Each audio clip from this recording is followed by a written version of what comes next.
Students and parents எல்லாருக்கும் வணக்கம். C அகாடமிலிருந்து இந்த வீடியோவில் நம்ம என்ன பார்க்க போகிறோம்னா, ஜேஇ எக்ஸாமினேஷன் ஜனவரி செக்ஷன் முடிஞ்சிருச்சு. அந்த ஜனவரி செக்ஷனில் பிடெக் பேப்பர் 1ல் நம்மளுக்கு என்ன பர்சன்டேஜுக்கு என்ன ஸ்கோர் எடுத்தால் என்ன பர்சன்டேஜ் வரப்போகுதுன்னு பற்றி டிஸ்கஸ் பண்ண போகிறோம். சேம் வெல்ஸ் நம்மளோட ஸ்கோரை வச்சு எப்படி பர்சன்டேஜ் கால்குலேட் பண்ணுறாங்க அப்படின்னு பற்றி இந்த வீடியோவில் நம்ம டிஸ்கஸ் பண்ண போகிறோம்.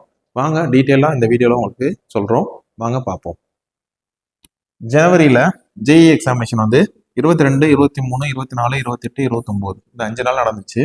டோட்டலாக 10 செக்ஷன். இந்த 10 செக்ஷனில் வந்து ஸ்டூடெண்ட்ஸுக்கு வந்து 14 லட்சம் கிட்ட ஸ்டூடெண்ட்ஸ் வந்து இந்த ஃபஸ்ட்டு செக்ஷனுக்கு அப்ளை பண்ணியிருக்காங்க. அதோட அட்டண்டன்ஸ் எவ்வளோ பேர் அப்பியர் இருக்காங்கன்னு அஃபிஷியலாக ரொம்ப நமக்கு தெரியும். இது ஒவ்வொரு செக்ஷன்லையும் பார்த்தீங்கன்னா ஆவரேஜாக வந்து 1,40,000 ஸ்டூடெண்ட்ஸ் கிட்ட நியர்பை அலாட் பண்ணியிருப்பாங்க. ஒவ்வொரு செக்ஷன்லையும் 5 நாளைக்கு அலாட் பண்ணியிருப்பாங்க. சரிங்களா? இதை வச்சு எப்படி நம்மளுக்கு கால்குலேட் பண்ணுறதுன்னு உங்களுக்கு டீட்டெயிலாக சொல்கிறேன், வாங்க பாரு. இந்த எக்ஸாமினேஷன் வந்து ஜனவரியும் ஏப்ரலும் சேர்த்து டோட்டலாக 16 லேக் ஸ்டூடெண்ட்ஸ் வந்து ப்ரீவியஸ் இயர் ரெக்கார்டை வச்சு எழுதுறதுக்கு ஒரு வாய்ப்புகள் இருக்குது. 16 லேக் ஸ்டூடெண்ட்ஸ் அப்பியர் ஆகிறதுக்கு வாய்ப்புகள் இருக்குது, ஜனவரியும் ஏப்ரலும் சேர்த்து. ஓகேவா? அந்த இதில் வந்து நம்மளை 2.5 லட்சம் பேர் ஸ்டூடெண்ட்ஸை வந்து இதுக்கு குவாலிஃபைடு பண்ணி பேப்பர் 2க்கு ஜேஇ அட்வான்ஸுக்கு கொண்டு போவாங்க. ஜேஇ அட்வான்ஸுக்கு கொண்டு போவாங்க. இந்த ஜேஇ அட்வான்ஸில் open category, EWS, OBC, SC, ST இந்த 5 கேட்டகரியில் இருக்கவங்களும் ப்ளஸ் 5 கேட்டகரியில் இருக்க பிடபிள்யூடி கேண்டிடேட்ஸை சேர்த்து ஓவரால் 2.5 லட்சம் ஸ்டூடெண்ட்ஸ் வந்து ஸ்டாண்டர்டாக குவாலிஃபை பண்ணுவாங்க. இது ஸ்டாண்டர்டாக எவ்ரி இயர் இருக்க டேபிள் ஸ்டூடெண்ட்ஸை குவாலிஃபை பண்ணி நெக்ஸ்ட் லெவல் கொண்டு போகிறதுக்கு. ஓகேவா? இதில் அவங்க சின்னதாக என்ன சொல்லியிருக்காங்கன்னா, the total number of candidates may be slightly greater than 2.5 lakhs அப்படின்னு போட்டிருக்காங்க. என்னன்னா அது எதை வச்சுன்னா, பிரசன்ஸ் ஆஃப் டைடு ஒரே மார்க்கு ஒரே பர்சன்டேஜில் இருந்தால் ரேங்க்ஸ் அண்ட் ஸ்கோர்ஸ் ஓகேவா இருந்தால் நம்மளுக்கு இன்கேஸ் இதில் வேரியாகி கொஞ்சம் அதிகமாக வரலாம், இன்கேஸ் கொஞ்சம் அதிகமாக வரலான்னு அவங்க எக்ஸ்பிளனேஷன் கொடுத்துருக்காங்க. புரியுதுங்களா? இன்கேஸ் கூட வர்றது 2 லட்சத்துலேருந்து கூட தான் போகும், கம்மியாகாது, கூட போகும். சரிங்களா? ஓகே. அதை வச்சு எப்படி கால்குலேட் பண்ணுறாங்கன்னு உங்களுக்கு ஒரு ஐடியா. அது எப்படின்னா, 2024 ஸ்டூடெண்ட்ஸ் வந்து டோட்டலாக ஜனவரி செக்ஷன்லையும் அப்பியர்டு அண்டு ஏப்ரல் செக்ஷனில் அப்பியர்டை வச்சு பார்த்தோம்னா டோட்டலாக 14,15,000 ஸ்டூடெண்ட்ஸ் வந்து அப்பியர் ஆகியிருக்காங்க, எக்ஸாமே எழுதியிருக்காங்க. அப்ளை பண்ணது கூட, ஆனால் ஆப்சன்டிஸ் இல்லாமல் டோட்டலாக எழுதினவங்க வந்து 14,15,000 ஸ்டூடெண்ட்ஸ் எழுதியிருக்காங்க. புரியுதுங்களா? ஓகே. இதை எதை வச்சு கொண்டு வருவாங்க பார்த்தீங்கன்னா, அவங்களுக்கு தேவை இந்த ஜென்ரல் கேட்டகரிக்கு, சரிங்களா, காமன் ரேங்க் வந்து பார்த்தீங்கன்னா 96,187 ஸ்டூடெண்ட்ஸ் வந்து அவங்களோட ஸ்டாண்டர்டாக இம்ப்ரூவ் பண்ணி கொண்டு போகணும். ஓகேவா? அதை மீன் வேல்யூ கண்டுபிடிக்கணும். எதை வச்சு மீன் வேல்யூ கண்டுபிடிக்கணும்னா, இந்த ஸ்ட்ரென்த்து எவ்வளோ பேர் ப்ரெசன்ஸோ அதை வச்சு கொண்டு போகணும். ஓகேவா? ஃபர்ஸ்ட் விஷயம், நம்மளுக்கு ஸ்லைட்லி கிரேட்டர் தென் சொல்லியிருந்தாங்களே, டைடு ஆறு ஸ்டைடு ஸ்கோர் ஆறு ரேங்க்னு சொல்லியிருந்தாங்களே, அதுதான் இந்த விஷயம். 2,50,000 பேருக்கு லாஸ்ட் இயர் வந்து 2,284 பேரை ஓவரால் வந்து அவங்க குவாலிஃபைடு கொடுத்துருக்காங்க எக்ஸாமினேஷனுக்கு. இதை வச்சு தான் அவங்க ஜேஇ அட்வான்ஸுக்கு அப்ளை பண்ண முடியும். ஓகேவா? சேம் திங் இந்த எக்ஸாமினேஷனுக்கு அவங்க எப்படி கால்குலேட் பண்ணுறாங்கன்னு சொல்கிறேன், பார்த்துங்க. இந்த ஜென்ரல் ரேங்க்ல இருக்க 93.2362. ஓகேவா? ஓகே. லாஸ்ட் இயர் வந்து 14,15,110 ஸ்டூடெண்ட்ஸ் வந்து எழுதி இருக்காங்க.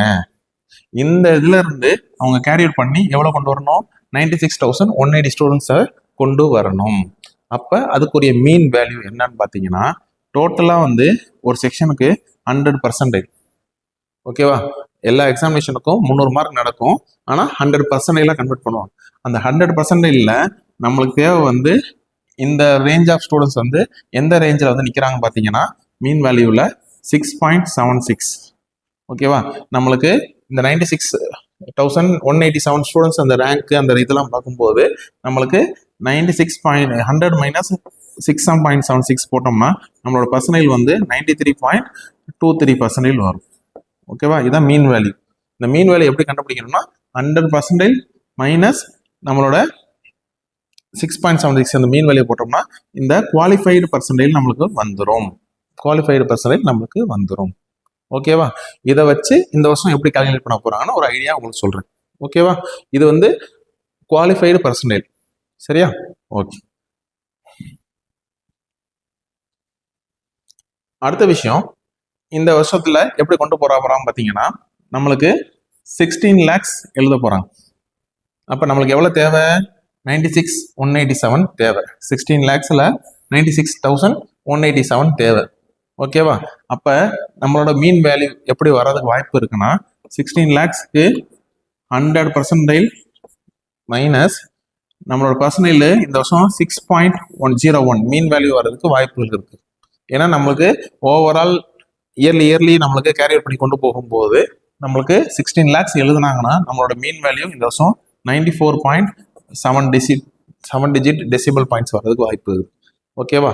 அப்ப நம்மளோட இந்த வருஷத்தோட காமன் ரேங்கிங் குவாலிஃபைடு பார்த்தீங்கன்னா 94% வர்றதுக்கு வாய்ப்புகள் அதிகம்.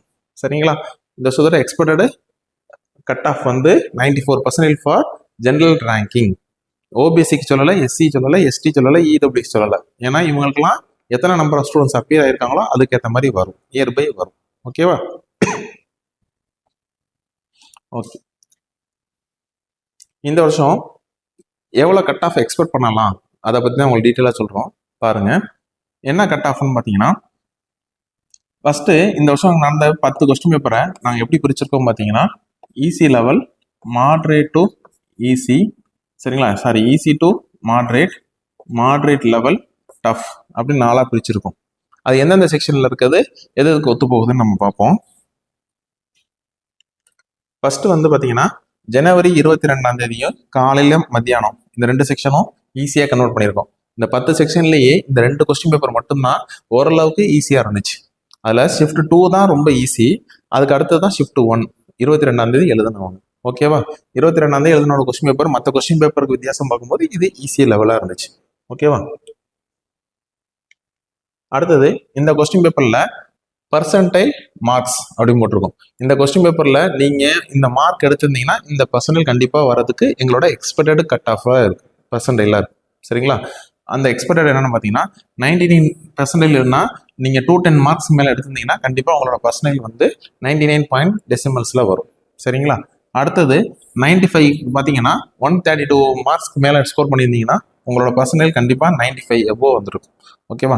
அடுத்தது உங்களோட பர்சன்டைல் வந்து 91 வேணும்னு ஆசைப்பட்டீங்கன்னா நீங்க 100 மார்க்ஸ்க்கு மேல ஸ்கோர் பண்ணியிருந்தீங்கன்னா கண்டிப்பா உங்களோட பர்சன்டைல் 91க்கு மேல கண்டிப்பா இருக்கும். சரிங்களா? இது இந்த 2 செக்ஷனோடது. ஓகேவா? அடுத்தது ஈஸி டு மாட்ரேட், அதுல 3 செக்ஷன் நாங்க ஐடென்டிஃபை பண்ணியிருக்கோம். அது எப்படின்னு பார்த்தீங்கன்னா, ஜனவரி 23 ஷிஃப்ட் 2, ஜனவரி 24 ஷிஃப்ட் 1, ஜனவரி 29 ஷிஃப்ட் 1. இந்த கொஸ்டின் பேப்பர் 3மே ஈஸி டு மாட்ரேட். சரிங்களா? ஒரு சில கொஸ்டின்ஸ்லாம் ஈஸியாக இருந்துச்சு, நிறைய கொஸ்டின்ஸ் மாட்ரேட் லெவல் கொஞ்சம் லென்த்தியாவா ஒர்க் அவுட் பண்ணுறது ப்ராப்ளம்ஸ் அதிகமாகவே இருந்துச்சு. அப்படிப்பட்ட கொஸ்டின் பேப்பர் தான் இது. சில ஈஸி கொஸ்டின்ஸ் இருந்தனால அது ஈஸி டு மாட்ரேட்னு நாங்கள் ஐடென்டிஃபை பண்ணி வச்சிருக்கோம். அந்த கொஸ்டின் பேப்பரில் பார்த்தீங்கன்னா எவ்வளோ கட் ஆஃப் வருதுன்னு நம்ம பார்ப்போம். இந்த இதில் பார்த்தீங்கன்னா 99%னா நீங்கள் 190 எபோ எடுத்திருந்தீங்கன்னா கண்டிப்பாக நீங்கள் 99% மேலே எதிர்பார்க்கலாம். ஓகேவா? உங்களோட பர்சன்டேஜ் வந்து 95 மேலே வேணும்னு எதிர்பார்த்தீங்கன்னா உங்களோட மார்க் 125 இருந்திருக்கணும். அடுத்தது 91%க்கு 90 எபோ நீங்கள் ஸ்கோர் பண்ணியிருந்தீங்கன்னா கண்டிப்பாக 91% மேலே நீங்கள் உங்களோட பர்சன்டேஜ் இருக்கும். புரியுதுங்களா? அடுத்தது மாட்ரேட் லெவல். மாட்ரேட்ல 4 கொஸ்டின் பேப்பர் ஐடென்டிஃபை பண்ணியிருக்கோம். சரிங்களா? ஜனவரி 23 ஷிஃப்ட் 1, 24 ஷிஃப்ட் 2, 28 ஷிஃப்ட் 2, 29 ஷிஃப்ட் 2. இந்த 4 கொஸ்டின் பேப்பரும் மாட்ரேட் லெவல். மாட்ரேட் லெவல்னா நிறைய கொஸ்டின்ஸ் வந்து நம்ம ஒர்க் அவுட் பண்ணியிருந்தா ஆன்சர் கண்டுபிடிக்க வந்துச்சு. சரிங்களா? ஒர்க் அவுட் பண்ண ஸ்டெப்ஸ் அதிகமாக இருந்துச்சு. அப்படிப்பட்ட கொஸ்டின் பேப்பர் ஒரு மாட்ரேட் லெவலாக வச்சுருந்தோம். அந்த கொஸ்டின் பேப்பரோட ஸ்டாண்டர்ட் எப்படி இருக்குன்னு பார்ப்போம். பர்சன்டேஜில் 99% உங்களோட இது எதிர்பார்த்தீங்கன்னா கண்டிப்பாக நீங்கள் 185 மேலே எடுத்துருக்கணும். உங்களோட மார்க் 110க்கு மேலே இருந்துச்சுன்னா உங்களோட பர்சன்டேஜ் வந்து 95 இருக்கும்.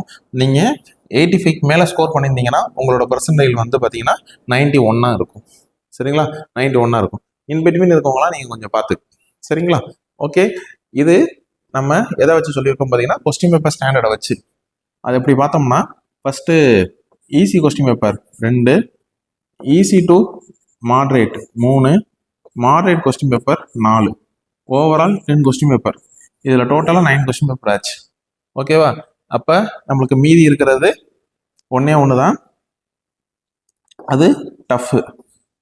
அது எந்த செக்ஷன் பார்த்தீங்கன்னா 28 ஜனவரி வந்து ஷிஃப்ட் 1 வந்து ஓவரால் கொஸ்டின் பேப்பரில் அந்த 10 கொஸ்டின் பேப்பரில் இது ரொம்ப டிஃபிகல்ட்டியாக இருந்துச்சு.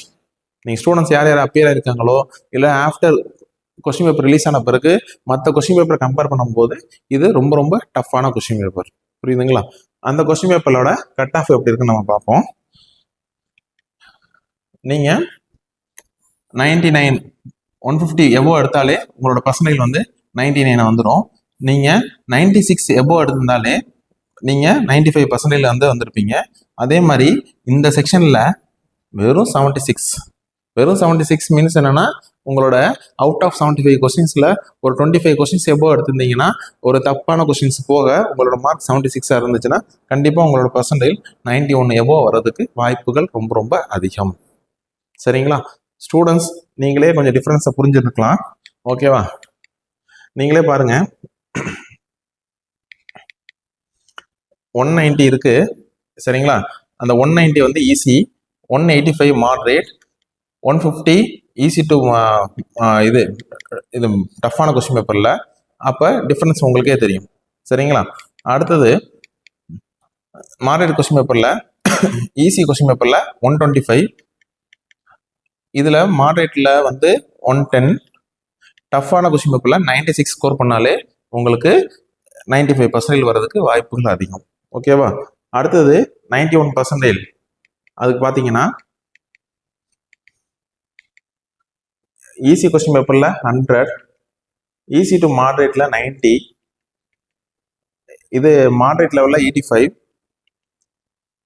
டஃப்பான கொஸ்டின் பேப்பரில் ஒரு 76. சரிங்களா? நீங்கள் உங்களோட பர்சன்டைல் எல்லாமே வந்து பார்த்தீங்கன்னா நீங்கள் வாங்குற ஸ்கோர் வச்சு தான் பர்சன்டைல் கால்குலேட் பண்ணுறாங்க. ஆனால் அது எல்லாமே எதை வச்சு கால்குலேட் பண்ணி நம்ம சொல்ல போகிறாங்க பார்த்தீங்கன்னா உங்களோட கொஸ்டின் பேப்பர் செட்டப்பை வச்சு தான். ஒரு கொஸ்டின் பேப்பர் ஈஸியாக இருந்துச்சுன்னா நீங்கள் மார்க் ஸ்கோர் ஹையாக பண்ணீங்கன்னா அதுக்கேற்ற மாதிரி பர்சன்டைல்.